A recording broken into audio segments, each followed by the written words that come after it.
Rites of Ascension. By C.V. Brawny. Chapter 86. Breaking Binds.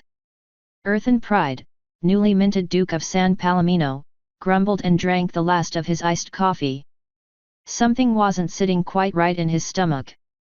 Even if he wasn't used to the cold drinks that were, for obvious reasons, extremely popular in the desert, he knew it wasn't the beverage.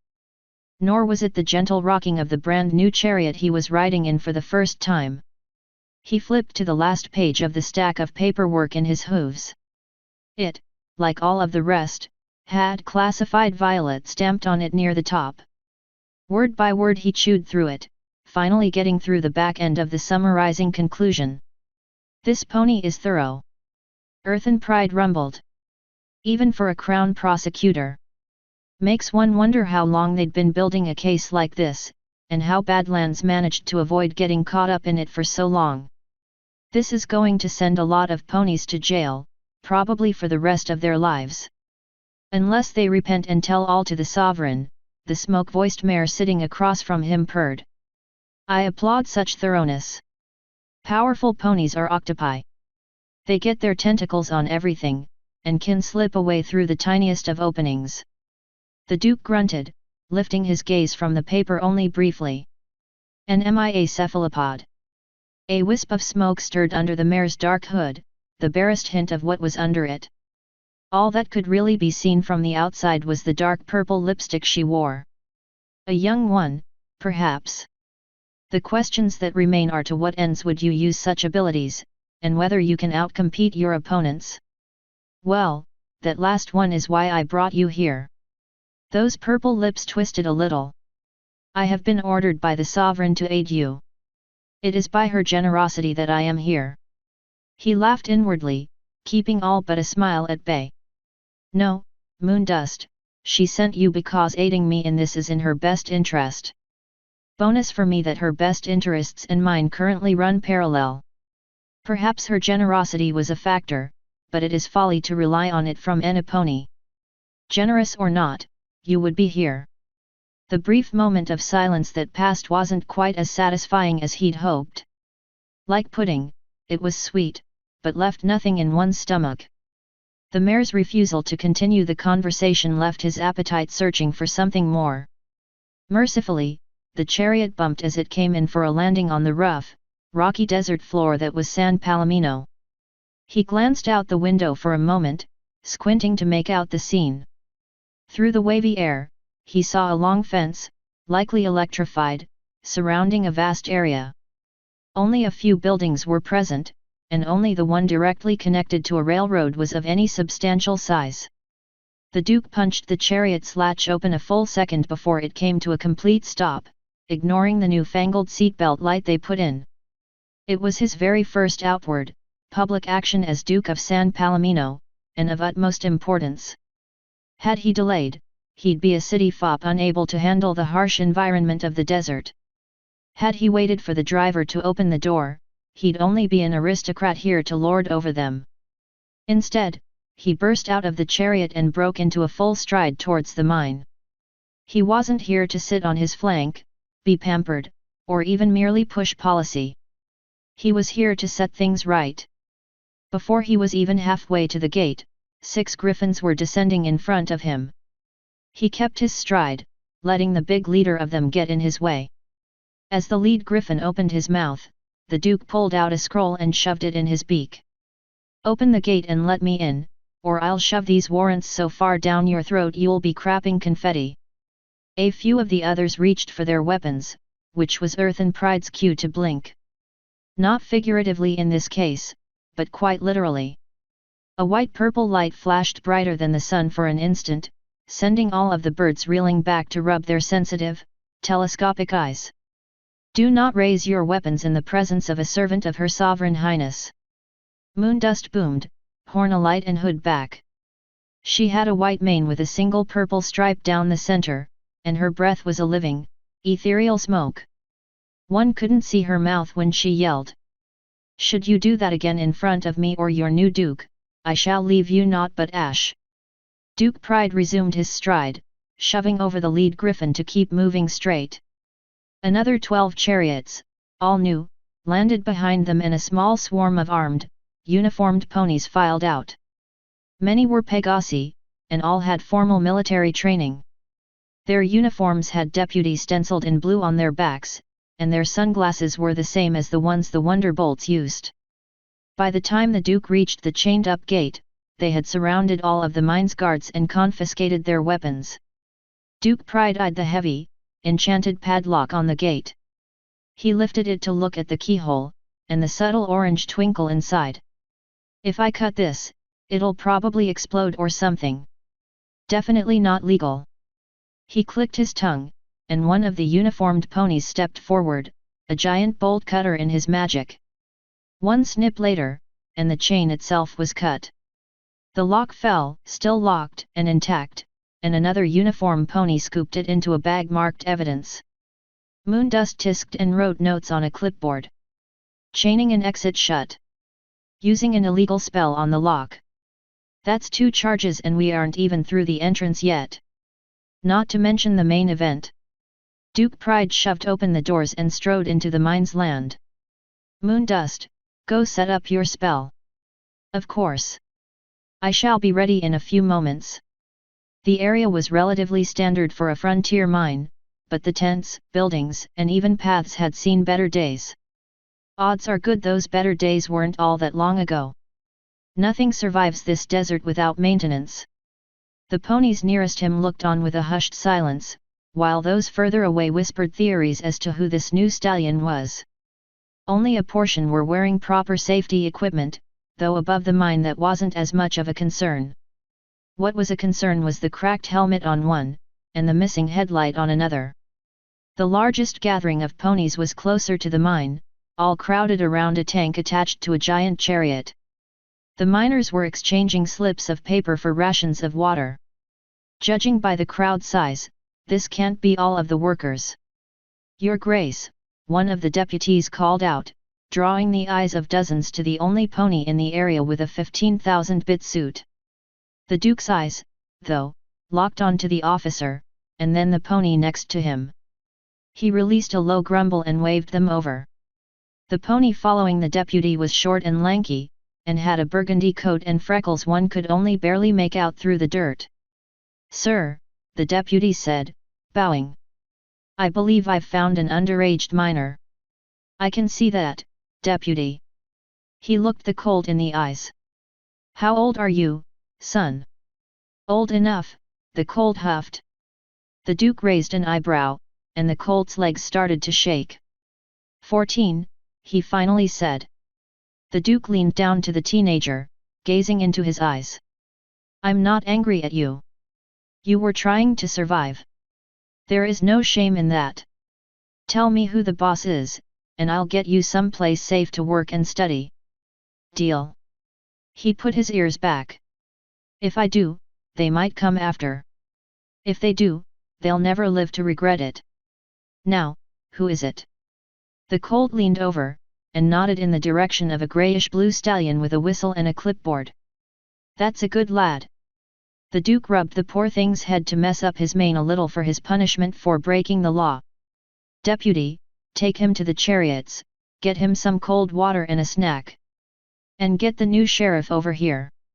As he watched them go, his ear twitched at the approaching clops of the pointed-out stallion. The Duke took a few steps forward to block the supervisor's way, and stood tall to remind the bastard of his station. Not that it was difficult, as Earthen Pride was a couple hooves taller than most ponies. You don't look like you belong here, the supervisor said with a gravelly voice. What's your business? I was about to ask you the same thing. The Duke turned to face him head-on.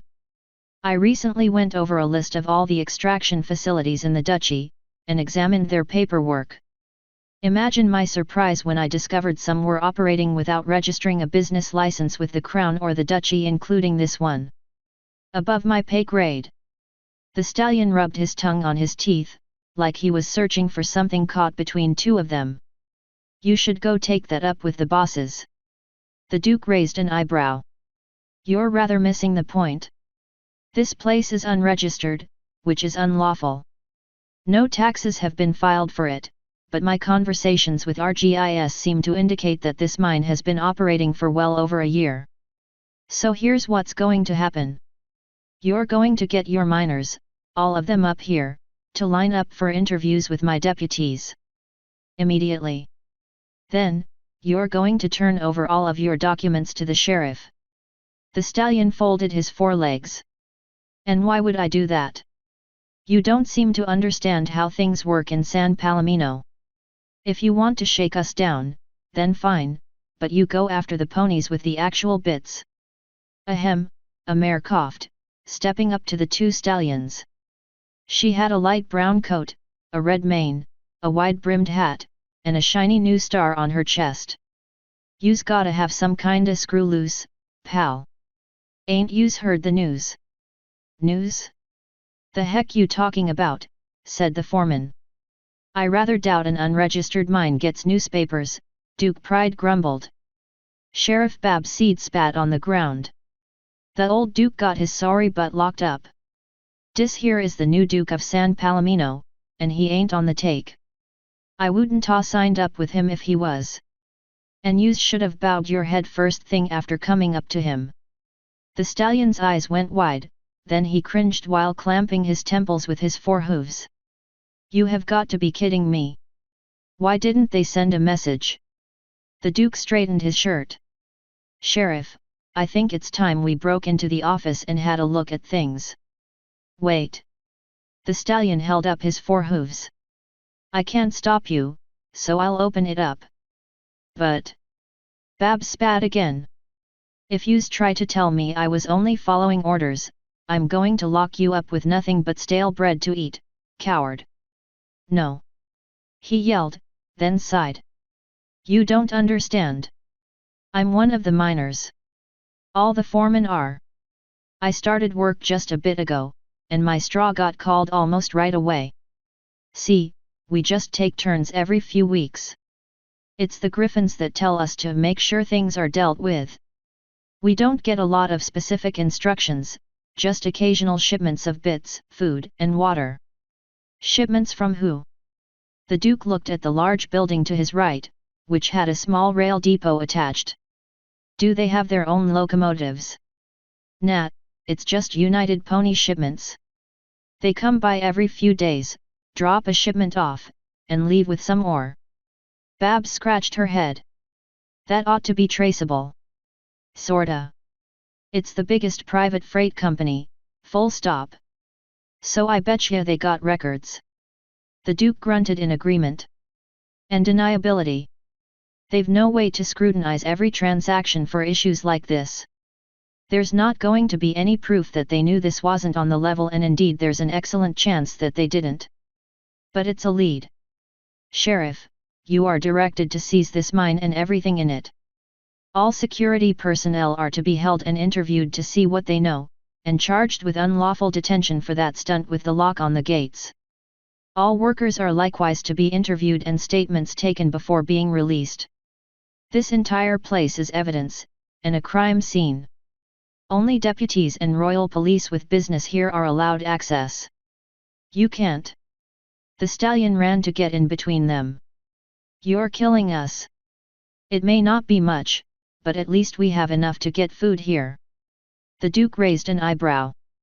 I'm killing you? My staff has analyzed the intelligence available here and found some trends that suggest otherwise. Follow me.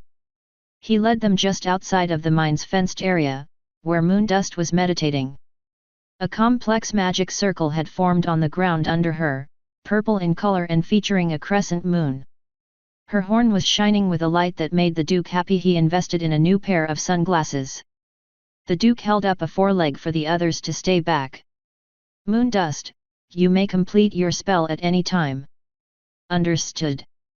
Moondust stood and rose her staff to the sky before slamming it halfway into the ground. Those who have departed on their final journey, show us your hoof prints. A wave of purple splashed out from the circle, changing the tint of the dirt for kilometers around the spell. As it spread, points of light erupted out from the ground, swirling and burning in a specific region near the mine. The points grew to form poles several meters tall, and the tops of those blossomed into flowers in the shape of crescent moons. At the end of the spell, there were at least 100 spectral flowers wafting in the breeze, if not far more. The Duke couldn't really tell from his angle. A mass grave? Sheriff Seed seared. A mother-bucking mass grave? Some pony needs to hang for this. Indeed. Moondust wobbled to her hooves. The spell wouldn't work for 1 or 2. Dozens, at a minimum, must be buried here for it to function at all. But with this many? 'Twas trivial. Mr. Goals was telling the truth. The foreman pony looked like he was ready to soil himself. I didn't know, he squeaked. You have to believe me. This one is impudent, and culpable. Hephaestus grew warm, summoning power into the 2 horseshoes on Earth and Pride's 4 legs. Shall we deal with him now? No. To fulfill our promise, we must do this lawfully. The Duke eyed the foreman, drilling his gaze into the pony's skull. I don't have to believe anything any pony says. I'll let the evidence decide. For now, as you're the one in charge, you're under arrest and the mine is seized. We'll see if any company comes forward to claim it and responsibility for the failures here. If not, I'll have it sold to the highest bidder to help fund the new duchy government. Sheriff, if you would. Bab's Seed slapped hobbles on him in one smooth, lightning-fast action. They immediately glowed with a seal blocking the strength he would have had as an earth pony. The foreman's eyes turned into pinpricks leaking out nothing but despair and disbelief. Sheriff Seed gave him a light smack to get him walking, and read off the standard rites as they walked. You are under arrest by order of the duchy. The Crown grants you the absolute right to remain silent and refuse to self-incriminate. Everything you henceforth say and do can and will be used against you in a court of law. The Crown grants you the absolute right of access to an attorney to serve in your defense. If you are impoverished, one will be provided to you free of charge. Likewise, if you are not fluent in Equish Common, the Crown grants you the absolute right to have an interpreter present, free of charge, at all legal proceedings. Do you understand these rights as I've read them to you? If the foreman said anything, the Duke didn't hear it. His attention turned to the mine he'd just put under control of the Crown. Deputy. He flagged down one of his new officers, who flapped his wings and glided over. Yes, sir, he asked.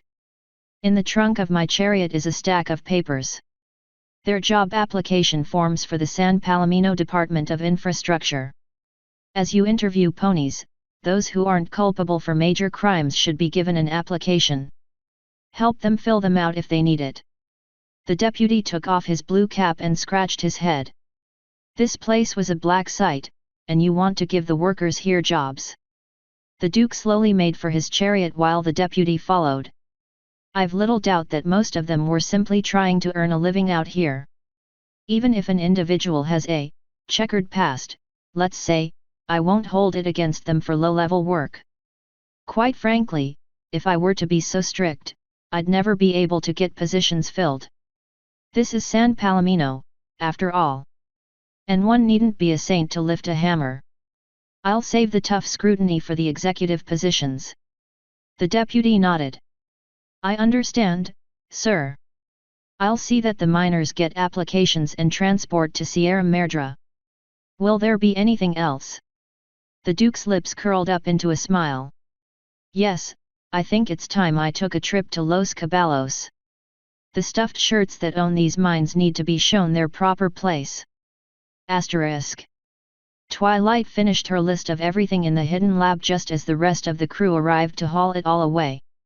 While they were being vetted by a stone-faced cloud burner at the entrance, her plan was forming. She was about to start organizing an orderly, well-documented extraction of the evidence when some pony raised the question that she was totally not just trying to avoid. What do we do with the changelings? One of the engineers asked. She sighed and massaged her temples. I don't know yet. I adjusted their restraints and took out the spikes and IVs, and I applied some first aid. They shouldn't be in as much pain now, so hopefully we won't get more of them rushing in. But, it could be all for nothing if I destroy the magic circles blocking their connection to the hive. For all I know, they'll self-destruct as soon as they get Chrysalis back in their heads. The combat engineer blinked. Self-destruct? Like, commit suicide? We could just keep them restrained. Won't stop them from having their queen force them to blow themselves up like a balloon and explode. I've seen it happen, and it isn't pretty. Chrysalis is an absolute sicko. The engineer, who was covered in grey dust, somehow turned 5 shades whiter. Celestia. You've gotta be kidding. No, I'm not. Let's get everything else out first, and I'll ask Celestia for advice. Twilight took out another sheet to write a note to her teacher, slowly wandering over to the entrance as she wrote. Okay, every pony, she said as she finished writing and turned back to the list. Here's what's going to happen. There's a half-dozen royal police wagons up there, ready to haul this stuff out. I need you all to bag one piece of evidence, get in line, and show me what you have and your IDs, one at a time. I'll log it as we go. When you drop it off in the wagon, they'll log it in there, and you'll come back here for another round. We keep going until the room is clear. Ready? Okay, begin. Over the first 10 ponies that came up, her ear was twitching once per few seconds. It wasn't a physical touch, but a heavy looming presence that tickled her left eardrum. Wait a moment, ponies. Cloud. Cloud looked around like he was trying to figure out what he did wrong. You don't want me to stand guard? Twilight pulled out a sheet of paper and scribbled a note on it. No. Take this, go to a telegraph station, and send it to Canterlot so Celestia gets it. No pony else sees it, clear. He stuffed it in his saddlebag and snapped off a salute. Understood, Lady Sparkle. I shall return momentarily. Dust spiraled through the air in his wake. Gonna have to get him to be a bit less formal. But that is later. Right now, I have a list to finish. Next. The process went smoothly from there, Twilight categorizing and organizing every last scrap of evidence they could find. It was a small mountain of stuff that, when put together, would hopefully reveal the truth of what happened here. However, there was one gaping hole in the truth the objects revealed. We still don't know who worked here, Twilight thought as she chewed on her pen. It's still a victory that we put a stop to it. And the magic circles here could give us insights into magic that could screw with the changelings. Yes, but that research is tainted with blood. Literally, in this case. The ethics behind it are dubious at best. Even if using it saves lives, it feels like saying the ends justify the means. If there's anything Celestia has taught me, it's that thinking such things can lead one down a very dark path. Twilight felt Aurora start to respond, but both went silent at the warm light blooming from outside. The dust in the air danced in pools of light, and they both knew who had arrived. Princess! Twilight called out through the entrance. Over here! Sure enough, Princess Celestia stepped into view, her hooves barely making a sound on the tunnel floor. My apologies for the light show, Twilight. It is dark down here, and there are wards that do not like my magic. I am pushing back, for the lack of a better term. The soldiers in the room dropped into a bow, save for Cloudburner, who was following behind the princess. Twilight smiled, her insides settling into the warm feeling Celestia was projecting. As you were, every pony. In fact, drop your evidence bags and file out for a while. She waited for them to leave before shooting a glance at Cloudburner and adding to Celestia, I see you found my new hire, too. Indeed, we bumped into each other at the entrance. He was gracious enough to show me the way. Cloudburner bowed his head slightly. It was nothing, Your Highness. I am still bound to you, after all. Your will is expressed through my actions. Princess Celestia responded to him with a warm smile. Not for long, I should expect. Though that's for later. Right now, I need to see The princess poked her head into the chamber and looked around, eyeing the machines, wards, and naturally, the changelings. "Summerlands preserve us," she whispered. "If I ever find out who did this, I'll need to let Luna deal with them. I don't think I'd be able to control the flames." Twilight grumbled. "This is a perversion of science. If I ever find them, they'll have my flames to deal with." "Come," Celestia said. "We need to talk in private." Twilight followed her out of the immediate area, still in the tunnels but away from the wards. When they were far enough, Celestia lit her horn, swallowing them both in the light of a teleportation. When it faded, they were on a cloud far above a rolling plain. "Cloud meeting." Twilight swallowed. "How bad did I screw up?" The princess seemed to choke back a laugh. "You mean not telling me what you were doing in Manhattan?" Twilight pulled back her ears, and closed her eyes to hold back the tears. "Luna talked to me about what you told her. It didn't take long to piece together what you were trying to do. I'm not angry, so dry your eyes. Quite frankly, I'm impressed." Twilight blinked. "Hey." Celestia leaned over and scooped her into her wing. "I didn't expect you to set off on your own so quickly." Twilight blinked again. "What?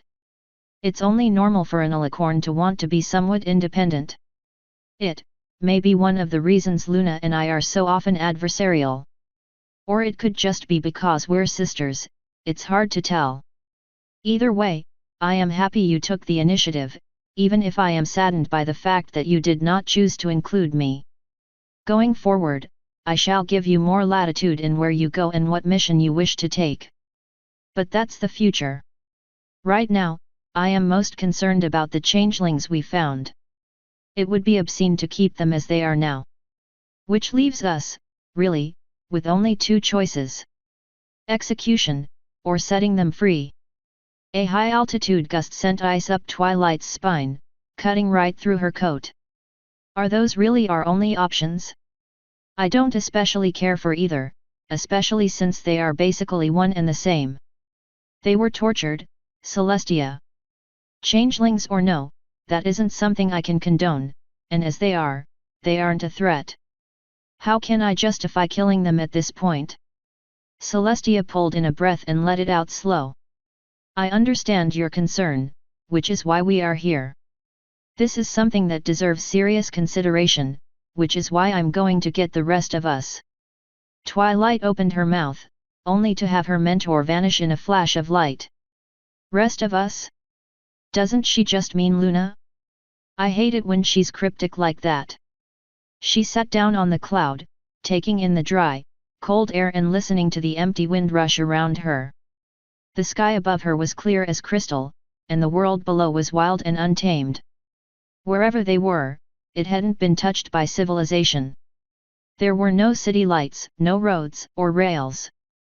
There weren't even any Pegasus cloud homes one could often see at the edge of civilization. The fields below were a forest of prairie grasses with little spots of trees growing where water pooled up.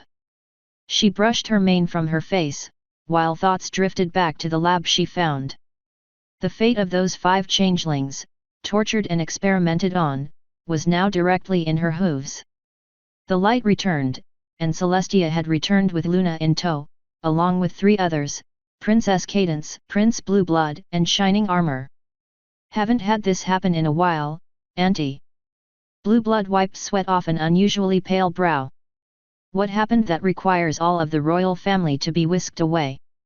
The princess silently looked to Twilight, waiting through a pregnant pause. "Oh. Right, I should," Twilight gulped. "What happened was that I found a secret lab under Manhattan. A lab that the changelings were desperate to reach.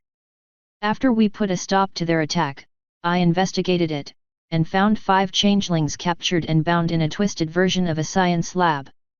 They've been tortured, experimented on, and had their blood harvested. The only reason they're still alive is due to a series of magic circles made from that blood that's probably cutting them off from the hive. We've already removed everything from the lab, save for the changelings and the equipment binding them there. Given the intricacies of the wards and spells there, it's likely that moving them at all will re-establish their link to the hive. I found out first hoof that Chrysalis would sooner order a changeling to self-destruct than allow it to be captured. The moment we move them, we're going to have an enormous mess instead of actionable intelligence sources. So, we have a choice to discuss. Do we let them go, or execute them? Obsidian almost growled. What's to discuss? Execute them. They aren't individuals. They are an extension of Chrysalis' will. If we let them go, they're either going to get killed by the hive anyway, or they'll come back at us and full-nap other ponies. Celestia drooped into a sigh. It is not something I normally support, but, in this case I agree. Execution is the best option to protect our ponies. Cadence's jaw dropped. Auntie. I'm sorry, Cadence. Celestia stared off into the distance. It's the most logical path. If they return, they will just add to the hive's assets. It will mean more ponies will be hurt. If they are to be killed by the hive, then we can gift them a painless death, unlike their self-destruction method. The cloud underneath Princess Luna shimmered, foretelling the cold that came from the air around her. I could not disagree more. Influenced by the hive or not, they have lives, sister. Lives we should respect enough to see that what has been done to them by ponies is wrong. I had a feeling you would say that, Luna. Celestia slumped to the cloud surface. But even if what other ponies did was wrong, would we not be abandoning our station to let them go and allow them to harm others? That is what will happen if they live. Our station is more than protecting our ponies physically. Luna placed a hoof on her chest. Our actions speak for and guide civilization itself. Tia, thou art a beacon. One far brighter than myself. Executing these changelings will inevitably nudge the course of the country. Maybe a little, maybe a lot, but nudge the country it will. Doubly so since we can't keep this a secret. The changelings will know, and will be fine leaking it if the hive feels it to be in their interest. Prince Blueblood took a step forward. I don't normally say this, but I side with Princess Luna on this matter. Celestia huffed from her nose. Do you now, nephew? She asked, placing special emphasis on the familial title. Luna stuck out her tongue at her. He's my nephew, too, Tia. What I mean is, Blueblood interjected, that we do have to view the moral angle here. You mean letting these things go to hurt other ponies? Obsidian said through clenched teeth. Blueblood blurted out a scoff so large he nearly choked on it. Take off your purity badge, hypocrite. A flame lit in Obsidian's eyes, and Cadence stepped between the stallions, though she saved her stare for Blueblood. Cousin, explain yourself. Gladly. We use a cost-benefit analysis every single day as rulers.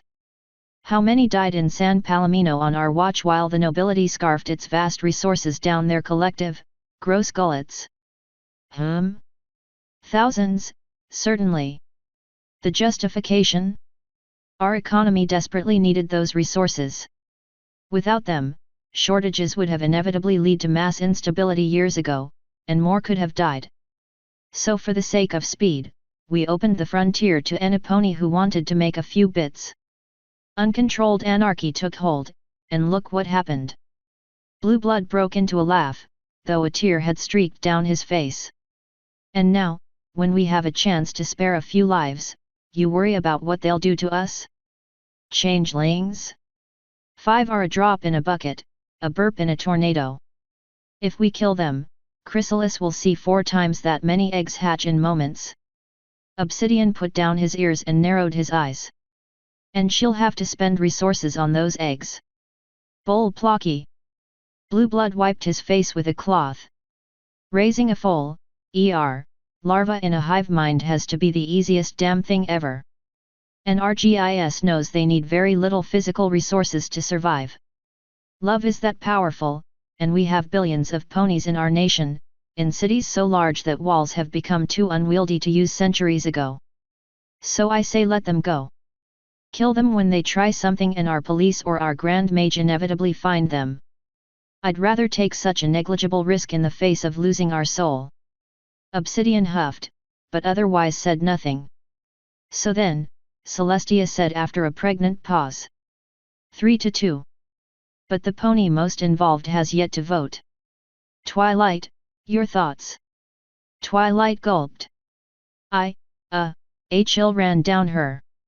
All too suddenly, she was that nervous little filly she remembered, blanket over her head, curled up by a radiator. Lost in her own room, not knowing what to do about something until she asked the pony she trusted most for advice. Only this time, her soul was rejecting what advice had already been given. Instead, she saw the face of Moon Petal. A silly, happy member of Luna's night guard, serving the crown even when the so-called natural order would normally never even consider it. I can't, she squeaked. Celestia tilted her head just a tad, and aimed an ear at her.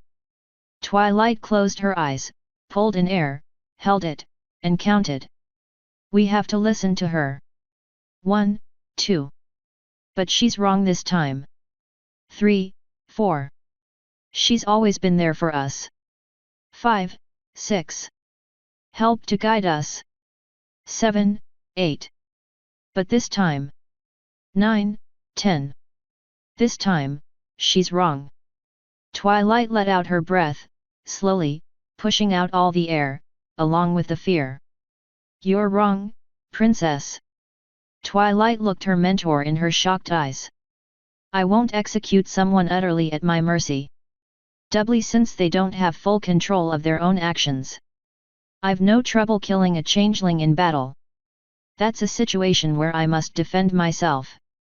But this isn't a battle.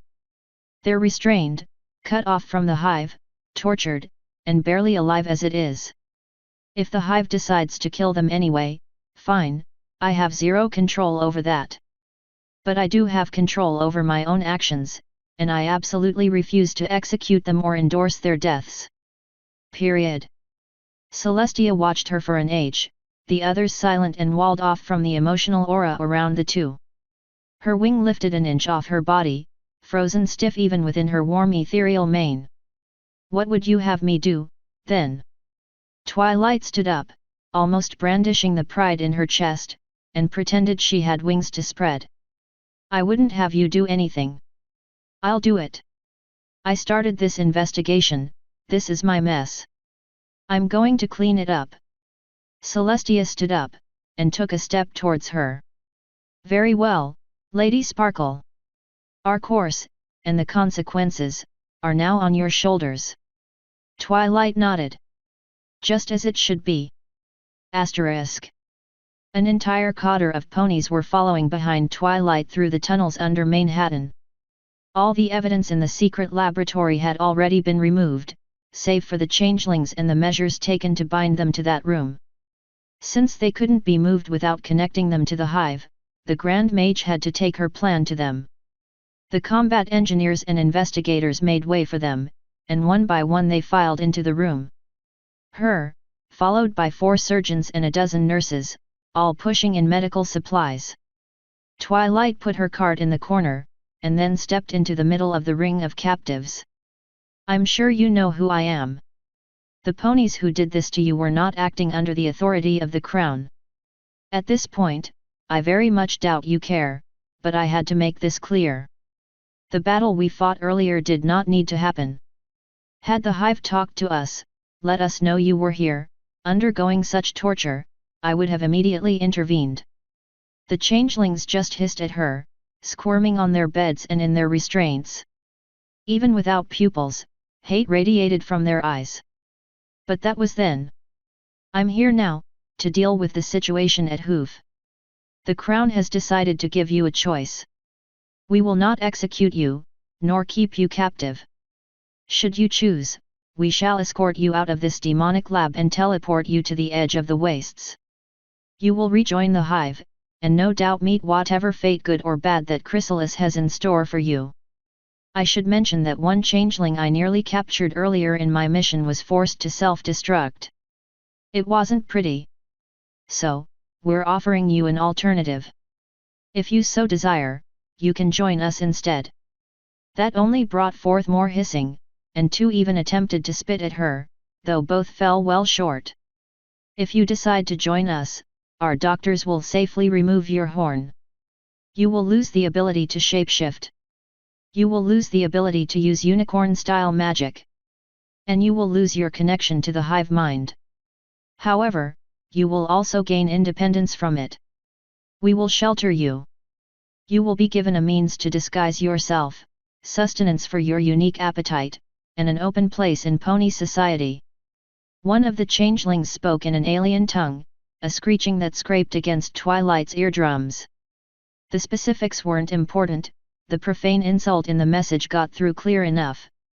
"I don't know why I thought this would work," Twilight grumbled to herself. "But, at least I'm giving them the choice. Well, I know what one of you thinks. The rest of you? Stay silent if you want to rejoin the hive. If you want to come with us, speak up now. It's your last chance." The changelings did their best to turn up their noses in unison, though strapped down as they were, their success was limited. They all stared up at the ceiling, pretending to ignore her. Twilight's guts twisted into a knot. "Figures. All right then. If that's your choice, I will respect it. For your safety, we're going to try to move you into the tunnel with the blood circles intact, and I'll join you." Twilight raised an eyebrow at the changeling to her left, and her breath froze. "What did you say?" The changeling shivered under the furious gaze of the others, rattling her metal pod. "I'm scared of her. Of Chrysalis. I know what she's done. What she's made me do. I don't know if they have those memories right now, but I do.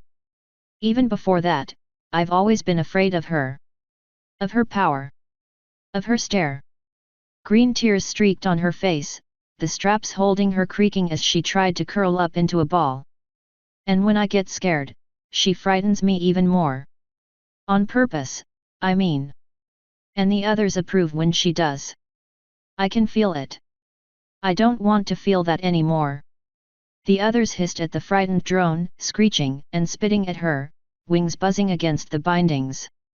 The scared one tried to flinch, lowering her head as much as she could and squeezing shut her eyes. "Enough." Twilight lit her horn, throwing up barriers in front of the 4 angry changelings. One after another, walls of purple cut her and the frightened one off from the others. She walked towards the scared one, each step a quiet hush to the outside world. "Are you sure about this? Once done, this is absolutely permanent. No going back, no matter what." The changeling nodded. "I'm more scared of her than I am of you or the ponies that did this to us. You don't understand what it's like to be in the hive, when you're terrified and everyone knows it and looks down on you for it. You can feel their disappointment. Right in your heart." Twilight gave her a smile that she hoped washed away the fear in a tide of warmth. "What is your name?" The changeling sniffed. "I don't have one. Drones don't have names." Twilight waved over the doctors, and the anesthesiologist immediately put an air mask on the patient. Nurses cleansed the floor around them and unpacked equipment, setting up a makeshift operating room in moments. The Grand Mage leaned in next to the changeling's ears. "Take in a deep breath and think of one. When you wake up, you'll forever be beyond Chrysalis' reach." Author's note. Backlog is running dry. If I don't write 2 chapters this coming month, I'll have to decrease the pace of releases. Sad face. Thanks again for sticking with me. CV. End author's note.